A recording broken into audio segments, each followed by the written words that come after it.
President Trump went to Capitol Hill this morning to rally Republicans behind the current version of his big, beautiful bill.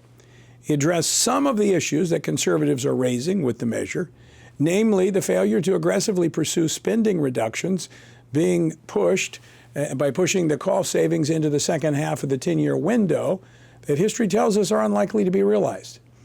Is behind-the-scenes progress being made? Well, here to discuss this by phone, stepping off the House floor, Congressman Andrew Clyde, who serves on 2 House committees, including the Budget Committee. He represents the 9th Congressional District of Georgia, and he's also a member of the House Freedom Caucus.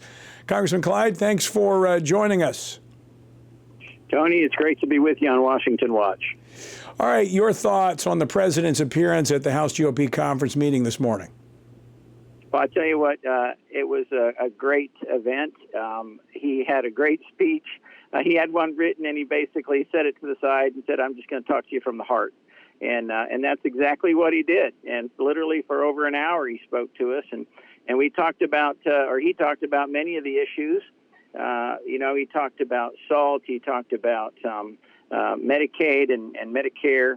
And Social Security, and how we are going to strengthen those issues, those programs, and how. But we're going to deal with the waste, fraud, and abuse in those programs.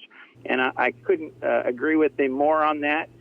We just have to get this big, beautiful bill to a point where it actually does that. It deals with the waste, fraud, and abuse in Medicaid.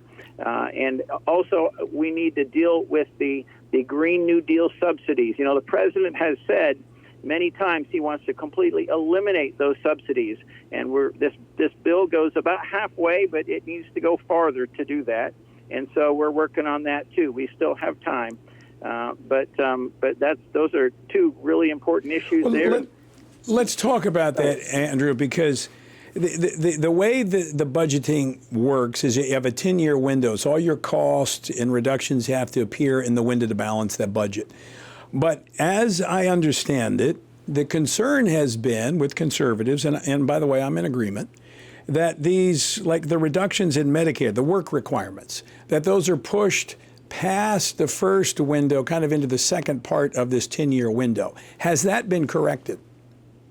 No, that has not been corrected, and that's one of the issues that we have, is that you have an increase in the deficit, by $300 and $400 billion a year up through year 4, year 5 actually, where the first year there's a little bit of deficit reduction, and then year 2, 3, 4, and 5 you have significant deficit increase up to about $1.3 trillion of increase, and then after that year 6, 7, 8, 9, 10, you have a decrease. So there's an overall roughly, just a little bit better than balance. But all that savings, all those cost reductions, those spending cuts come in the last 5 years, which typically never happens. And that's the problem right there. So let me let you explain that a little bit. But the work requirements are what we're talking about with Medicaid. That means if you're able-bodied, you're sitting at home on the couch watching TV as opposed to working, and you're just getting Medicaid, that's what we're talking about here in terms of reduction. Why are we going to wait 5 years to start that? Why not start it now? That's a great question, and that's one of the things that we brought up and said, hey, why aren't we starting this? Why are we starting this, in 2029? We should be starting this as soon as possible. Yes, I granted it takes a bit of time to write the regulations for it. It takes a little bit of time for the states to approve it because it's a state-run program. But this should be implemented no later than 2026, all right, not 2029. And so there's an issue there that we need to negotiate through. Work requirements is very important because, able-bodied adults do not need to be on Medicaid. They can be working, and they should be working, and that's the point right there. All right, the next item you brought up, a similar situation, it's the Green New Scam.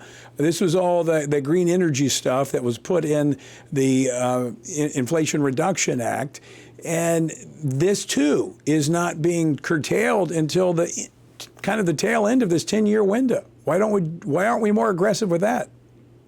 Well, again, that's something that we've been working on to move up the cutoff dates for these Green New Deal subsidies or Green New Scam subsidies.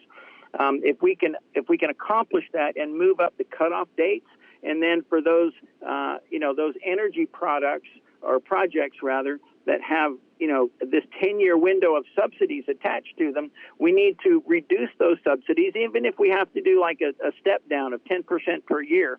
That needs to happen. There's no way that our hard-earned tax dollars should be going to subsidize, wind and solar, which is unreliable, and it makes our grid unreliable when we have wind and solar being, the two types of energy production that are the most type that are going into our grid right now. The most type that are being currently built, and it's not natural gas and it's not coal.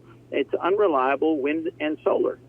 Well, and also it's being subsidized. I mean, if there's money to be made in that industry, the industry it'll drive itself. I mean, that's kind of a free market principle that we keep forgetting. 2 feet. That's what should happen. Right. All right. So tell me, how are the negotiations going on behind the scenes? I mean, the conservatives have been pretty forthright about this all along. I think in the committee there were about 4 or 5 Republicans that voted present but didn't vote for this to allow it to go to the next step, but to allow conversations to continue. Are those continuing? Are those conversations continuing, and are they leading to anything? Yes, there were 4 of us that voted present to allow the bill to move forward. All right, and I was one of those 4 that voted present. It was just the negotiations that happened over the weekend. I was here Friday, Saturday, and Sunday working into the night with the leadership and with the White House, and we made a little bit of progress there, but I think we need a little more time to make more progress because this bill, as it sits right now, does not do what the president's agenda is actually, what the president has told the American people that he wants to do, especially when it comes to the spending cut side of it. Yeah. Well, I think you're right to hold the line on that and do actually make sure this bill does what people say it's going to do. Next step is the Rules Committee tomorrow. Is this going to make it through the Rules Committee as it is? Well, the manager's amendment is the next step. We have not seen the manager's amendment. My guess is it probably will make it through the Rules Committee. That is a committee for the Speaker, really. That's his committee. So it will probably make it through the Rules Committee, but I don't know if it's going to make it on the rule on the floor. If the rule on the floor goes down, that the bill's not dead. It just means that it needs to go back to rules to have a little more negotiating time. That's all that means. And, so I firmly believe that we will get this bill across the floor, but I think it just may take a little more time. Meaning a little more time. What do you mean by that? How long? A little more to negotiate. A little more time to negotiate to get the conservative policy and the fiscal policy that is so important in this bill. So do you think you'll be working through the weekend? It could be. Very well could be. That depends on leadership and on the White House. So let's talk about, we just have about a minute and a half left here. Let's talk about the moderates who are demanding, you mentioned SALT, this is the state and local tax, which basically is a subsidy of blue states. Where does that stand in the mix? Well, the president was pretty forceful this morning, and he said no more SALT. He said, that SALT by California and Illinois and New York is so unfair to the rest of the country, and he's right, 100% right. Yeah. The folks from those states are simply trying to use their leverage to get more deductions for state and local tax. But the president, I think, laid the hammer down pretty hard this morning. So we'll see what kind of reaction they have on it. Do you think they got the message? I think they got the message, but whether it does any good or not, I can't tell you that.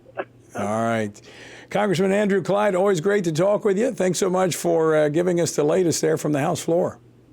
Thank you very much, Tony. Great to be with you on Washington Watch. All right. Congressman Andrew Clyde of Georgia.